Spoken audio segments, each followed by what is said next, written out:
तिल्यानंतर ती प्रचंड चिडली असते की माझं गाठोडं गायब कुठे झालं, म्हणजे सायलीचं गाठोडं गायब कुठे झालं.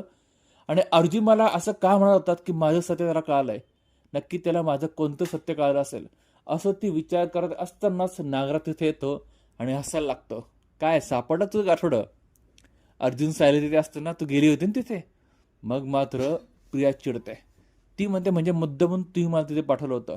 तुम्हाला हा काय मांजर उंदरात खेळ वाटतं काय? असं म्हणत ती नागराची कॉलर पकडते आणि ती म्हणते आता अरे तुरे डायरेक्ट येते.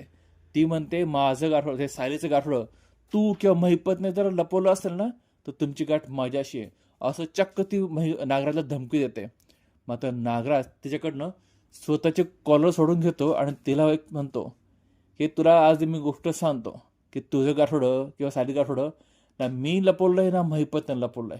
मात्र तुझी आम्ही अशी हालत करणार की आता तू विसरू शकत नाही. आणि तर इतका राग आला असतो तो पुन्हा साली प्रियाकडे खुन्नस दाखवत तिथून निघून जातो.